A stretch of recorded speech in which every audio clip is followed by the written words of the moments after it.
Welcome to the broadcast. My name is Dr. Keisha, and this is What's Up, Doc, with Dr. Keisha. As Dr. Keisha, welcome, welcome, welcome. I really do appreciate you tuning in and watching the video. I also appreciate you going ahead and liking this video and subscribing to the YouTube channel.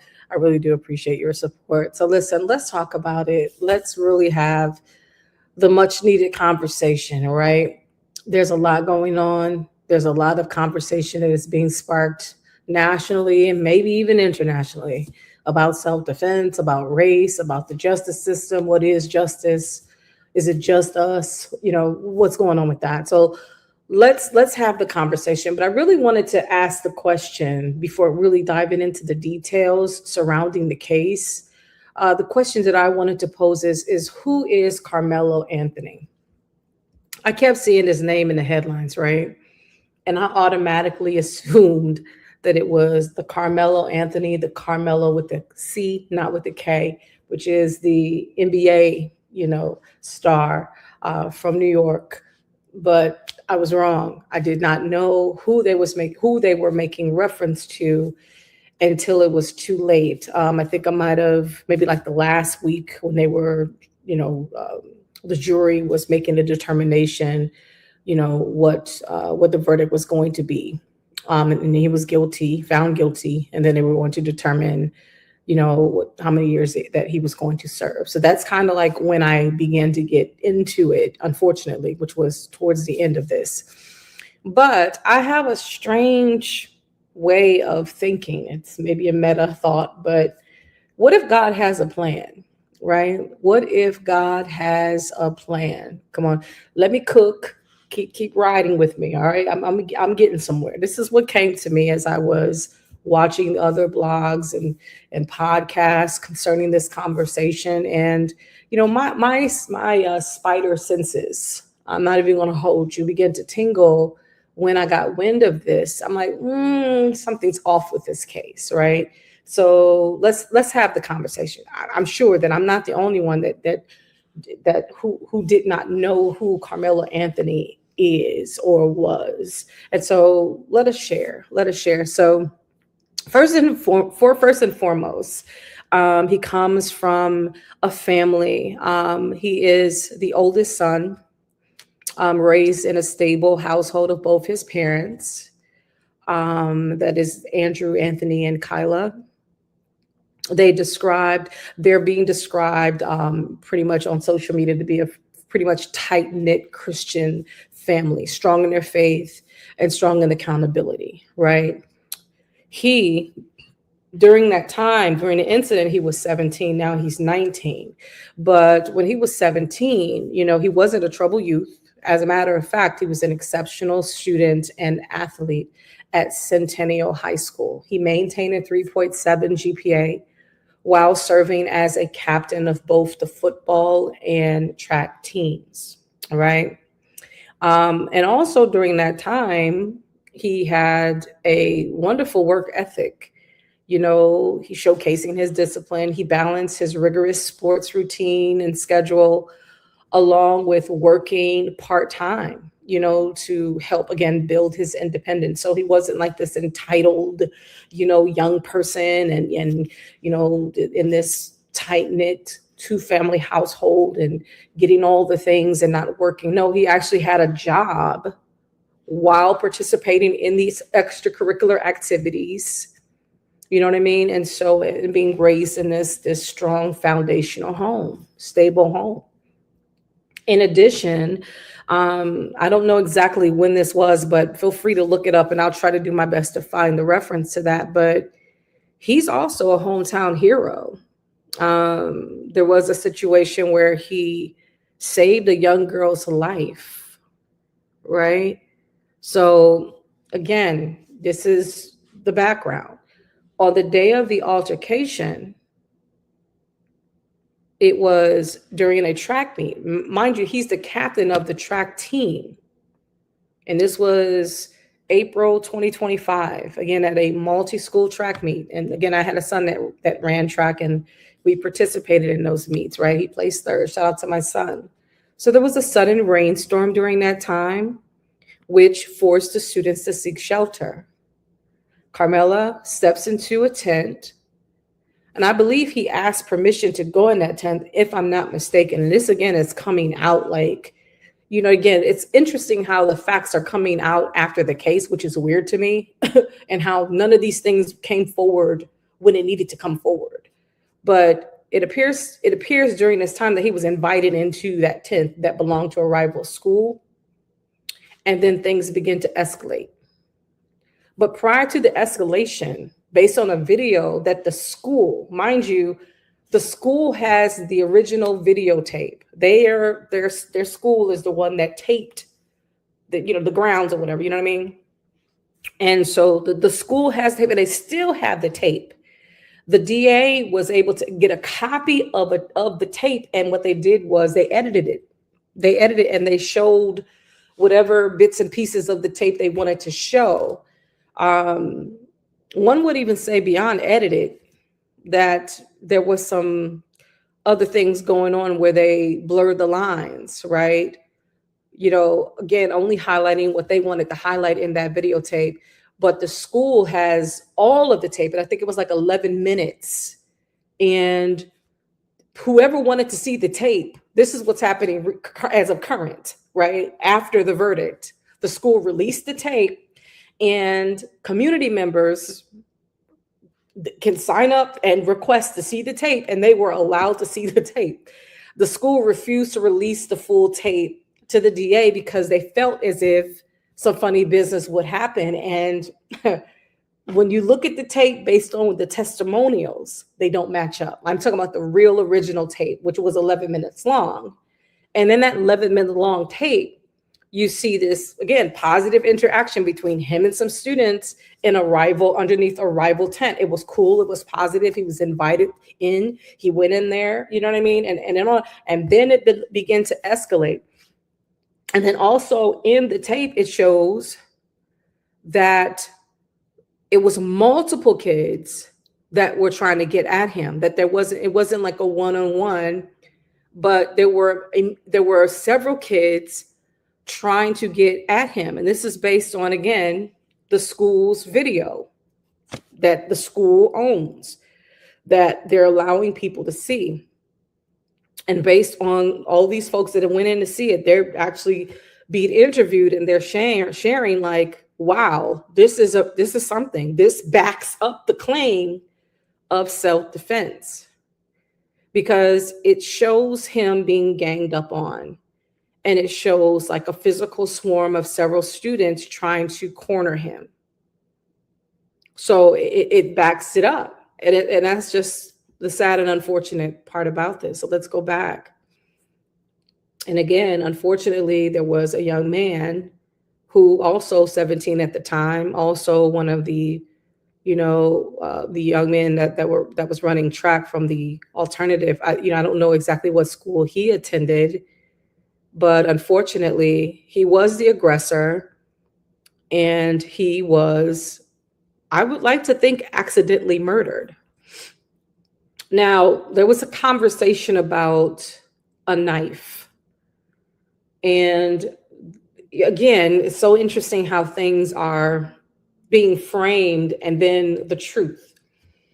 And I think what has been described as a knife, I mean, the knife, the way it's being described and, as like the scary movies knife, you know what I'm saying? Like ghost type knife. Nah, he didn't have that kind of knife. It wasn't that size knife. I think it was like maybe like 3 inches, but it was more like a tool, like a pocket knife with like several other gadgets attached to it. And I think a lot of people had questions as to why he would have it. And several people have answered that question and saying that most, folks that run tracks run track because of the cleats, to clean out their cleats, because their cleats can get dirty. It helps to pick out the dirt from the cleats. That's why he had the knife. And he probably wasn't the only person that had one, but he used it as a tool. But in that instance, he used it to defend himself because he felt like he was going to be harmed. And again, depending on how hectic, obviously, if you can only imagine being in a scuffle, if your intentions are not to kill or to unalive somebody, right? You're going to just hit them once. You're not going to hit them multiple times, unless the person is like choking you or whatever like that. Then you're going to hit as many times as you feel or deem necessary to get that person off of you. I don't know. Only those that were there know whether the young man lunged upon him and that's how he got like pierced in the chest. But that ended up happening to reach his heart. And that's how he passed away. But based on how things were described, it appears to be real self-defense here. Because again, just on the surface, yeah, you do have a lot of questions.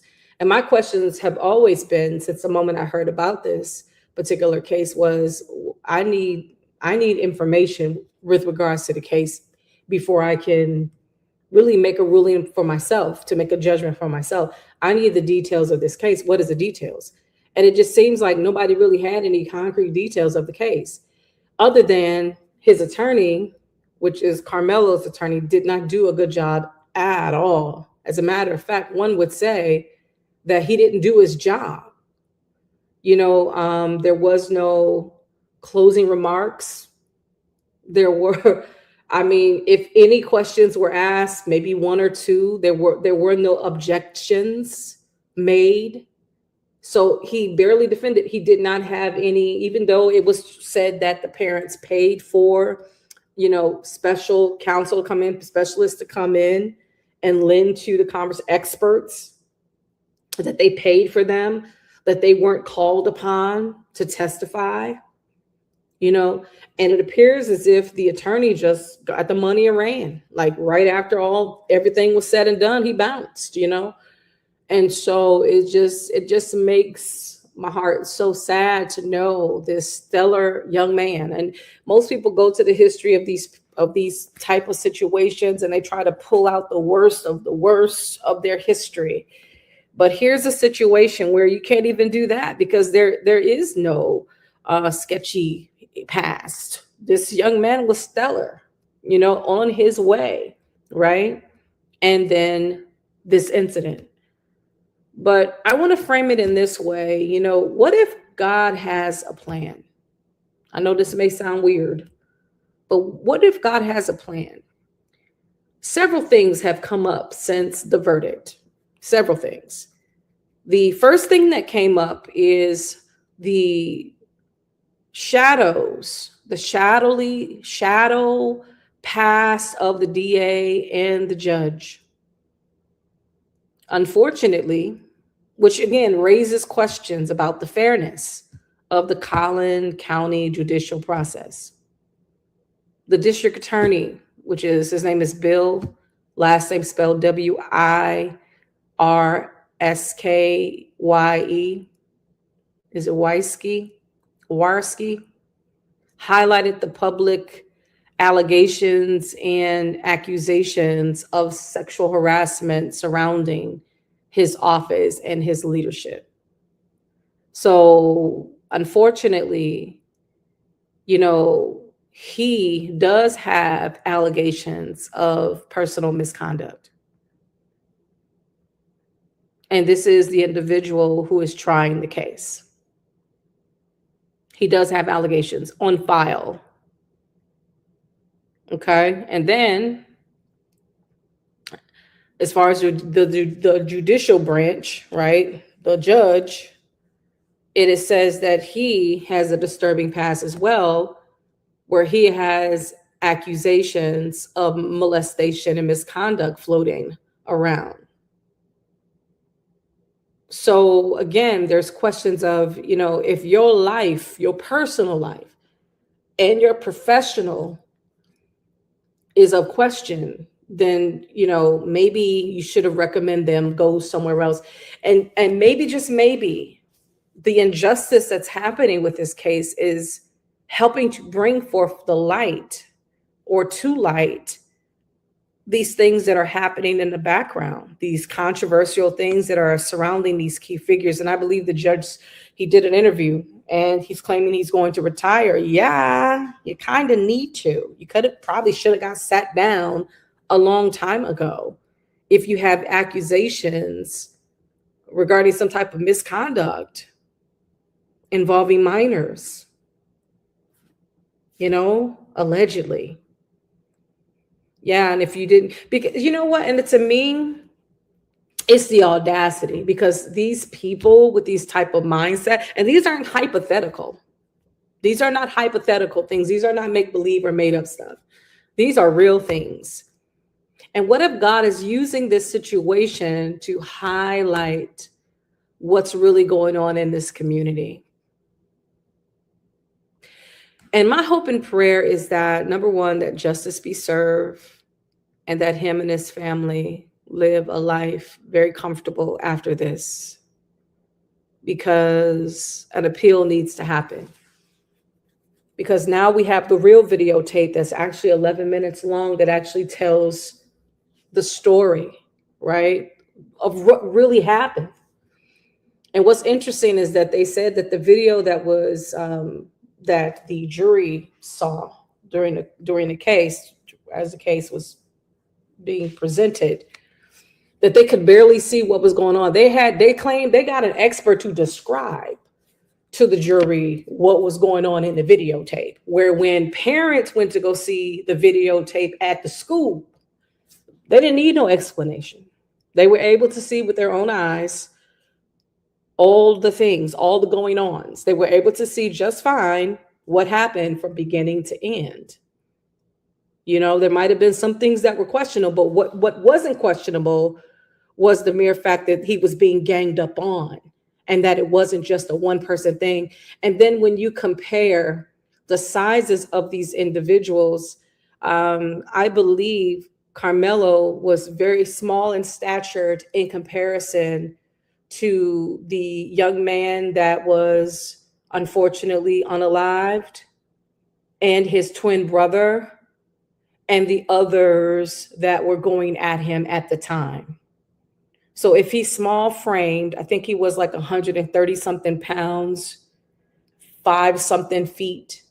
And I believe these other young men were 6 feet, 200 something plus pounds. So let's be real. Let's be honest. If you're being attacked by somebody, again, no rhyme, no reason. I think, to my understanding, there's like no backstory with this. Now, there was someone that Karmelo knew that invited him into that tent. There might have been a back situation with that, or maybe something he did not know.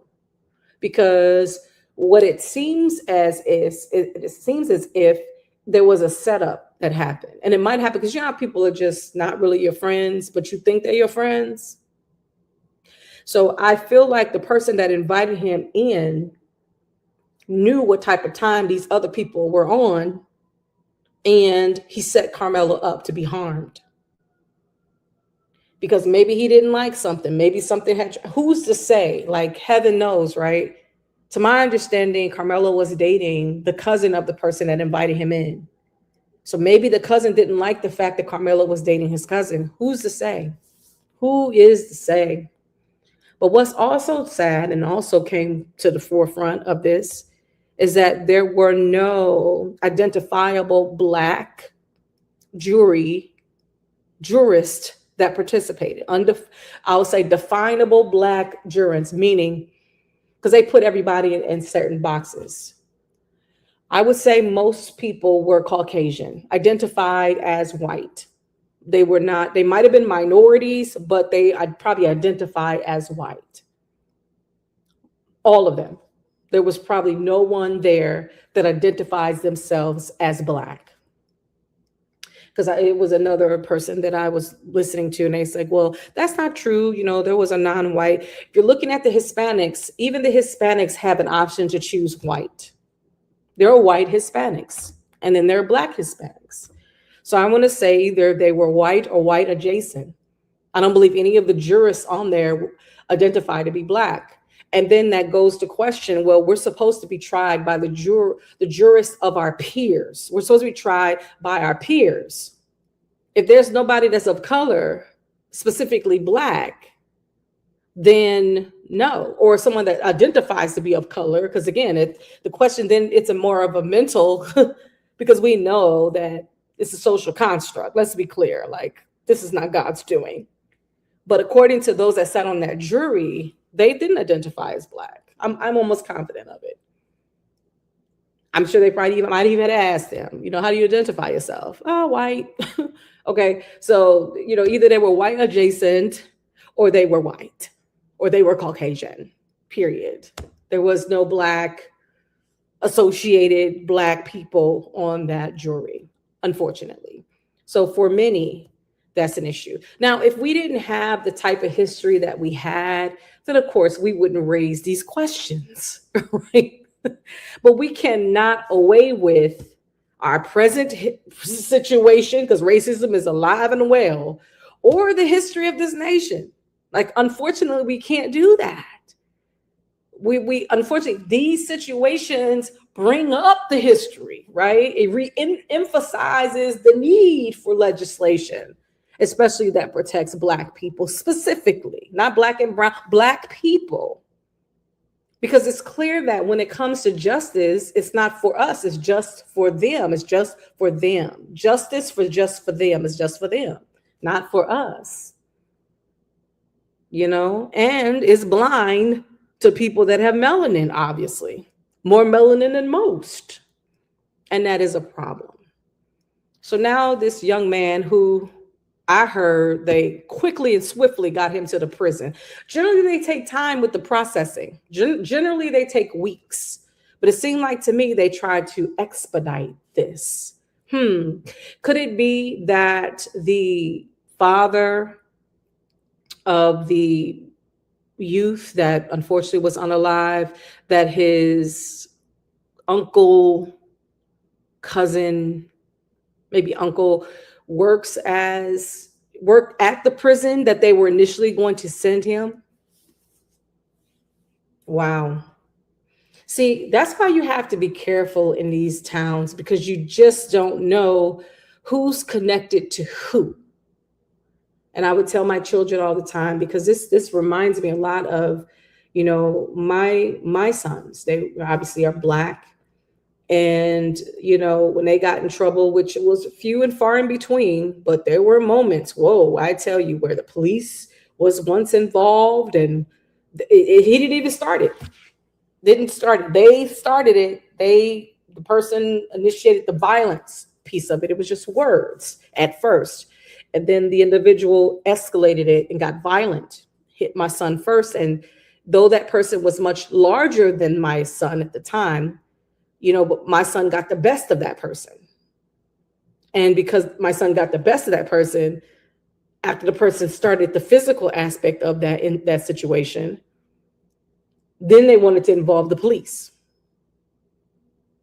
And by the grace of God, and it was so bad, it's like, it can easily go from bad to worse. And it went from, in that time frame, like within that year's time, it went from bad literally to worse, where my son was encouraged by other students to do something really mean. And because he wanted to be cool and accepted, he ended up doing it.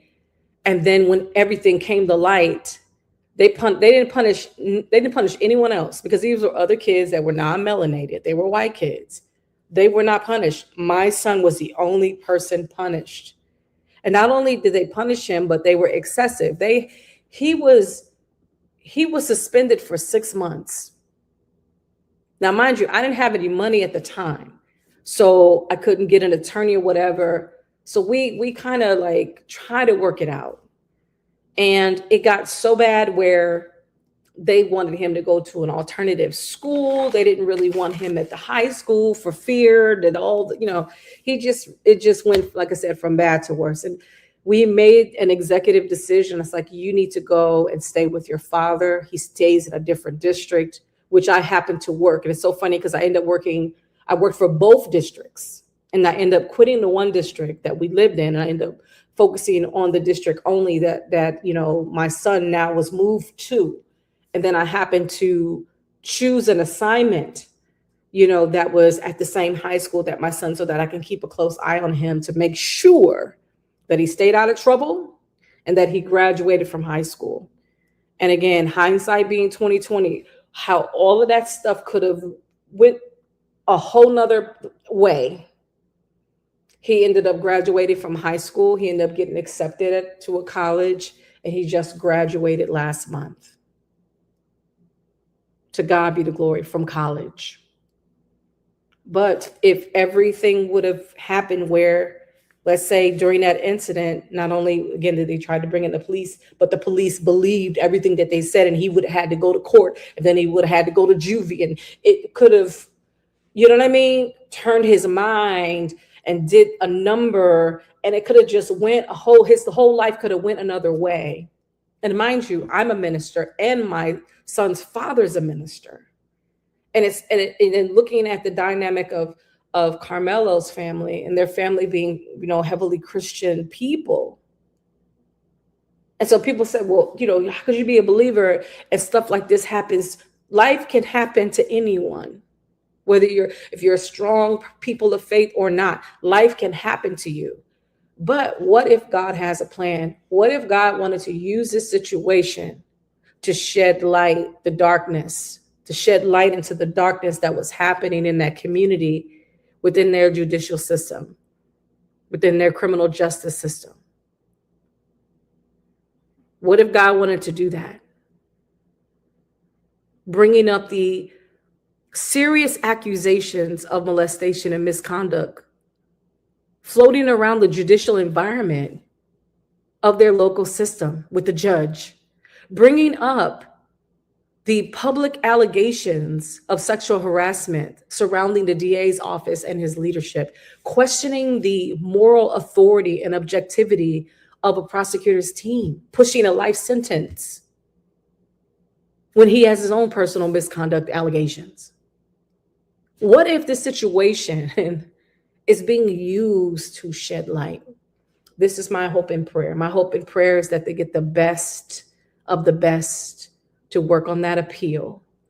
And then afterward, that they would sue and have life paved for them as a result of this.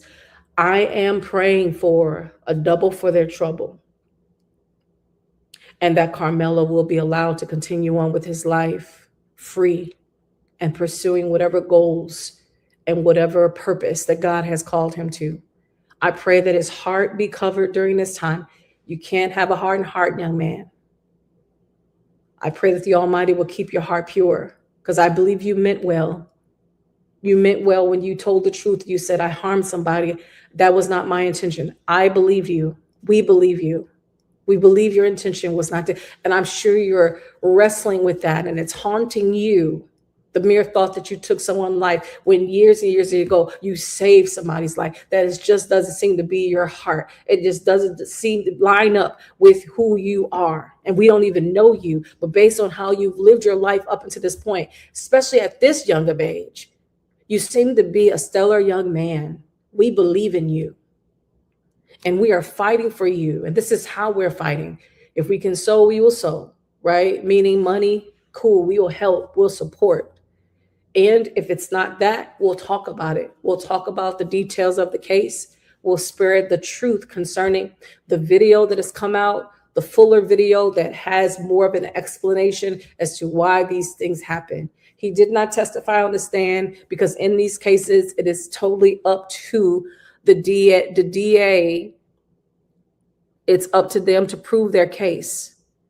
But if he had testified, and he should have probably testified since it was self-defense, just so that they can have on record why and what happened, right? Because there were some things that were unexplained. And then they were led to believe what they were told. And then there was no conclusion on his side to wrap up his defense of self-defense. And to me, that is just... yikes. It's just, oh my God.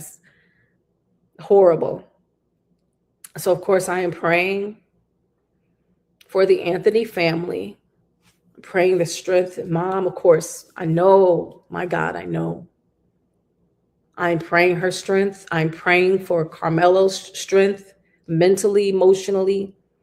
He can just stay focused, that people out here fighting for him. And he just need to keep his morale up. He just need to stay prayed up, fast if you have to. You know, get in that Bible. And I pray God send angels to divinely protect him while he is locked up. I say justice for Karmelo Anthony. Now, as far as the other young man, I didn't do a deep dive into his life, how he was when he was here. I did not do a deep dive into his family. But unfortunately, what did come up was some very inappropriate comments his father made about Black people in general and about Karmelo. I understand that he's angry. I understand that he's hurt. I understand that he's grieving the loss of his son. Again, all of this is senseless. The mere fact that his son even tried somebody is all senseless. So to lose a child, again, it's incomprehensible. But at the same time, what is in that man's heart, the Bible says the abundance of the mouth, the heart speaks. And he's literally telling the truth, his truth, with some of his ideologies. And these are the things that he's instilled into his children, into his son. The racist views, the racist ideologies. Because again, all the things that he was saying were very racist, very biased, very, very, very mega. So we're praying that the Lord would heal their hearts and save their lives. You know what I mean? Their soul, because that kind of hate and bitterness, it does nothing but bring evil your way. Because I really don't believe that racism is of God. I really do believe that it's definitely from a fallen mentality, from sin. Because love is of God. So unfortunately, this is in conclusion, the verdict was swift. It only took them 3 hours to deliberate. They rejected sudden passion. They rejected manslaughter. And they handed him down a 35-year sentence where Karmelo must serve at least half before being considered. And I heard that Texas was one of those states where more than likely parole will not be given. Loosely, the word consideration is extremely loose in Texas. What they're doing now in terms of the battle ahead is appealing. And that's what I'm saying. I really do hope and pray to get the best of the best. And I really do hope, and I know this family will refuse to give up, in addition to all of the millions of supporters around the nation that is now backing up this family, now that we truly know what's going on. So the real question is, again, who is Karmelo Anthony? To me, he is a young man that got caught up in a situation that he didn't sign up for. I don't believe he provoked any of this. I don't believe his intentions was to stir anything up. If anything, he was trying to defend himself in the midst of a situation that was escalating. He was a smart, intelligent young man who had a bright, bright future ahead of him. He even in his past shown the love of God that was in his heart when he helped to save someone and was a hero within his own right. The captains of both football and track, which shows leadership amongst his peers. The mere fact that he worked for what he made and he did not have a sense of entitlement, that he held himself accountable when he told his coach what happened. They didn't have to look for him. He didn't lie about it. He didn't get discovered. No, he was honest from the beginning. Like, I hope I didn't do anything. I just was defending myself, which in essence, he probably should have said something happened, go see and say, where's my parents? You know what I mean? And stood firm on the Fifth Amendment, because nowadays, unfortunately, what you say will be held against you, will be used against you in the court of law, even out of innocence. They literally perverted his words. They twist his words. And that was one of the first things that I showed on my social media, the Mandarin rights, child. I reposted those rights right on my social media, because people need to understand that they better hold their peace. They better hold their peace, because you indeed have a right to remain silent. Because anything you say can and will be used against you in a court of law. And Mandarin rights. And unfortunately, that's exactly what they did. But I do want to leave on record Proverbs 11:1, where it says, a false balance is an abomination to the Lord, but a just weight is his delight. That's Proverbs 11:1. And here, there definitely was a false balance in the justice system. Regardless of this young man's spotless record and a bright future, the video evidence support a claim being sworn, feeling that he was defending for his life. Does the system see a citizen protecting himself, and a citizen that is Black protecting himself, or just another number to be sent away? That is the question. And we all know the answer to that. So this pretty much concludes the segment of who Karmelo Anthony is. I'll try to support all my claims in the description section. Feel free to go to those references and those resources to do your deep dives, and let us continue to pray, as well as support the family the best way that we can. And we pray that justice prevail. God bless you. Thank you so much for tuning in, and we'll see you next time. Bye.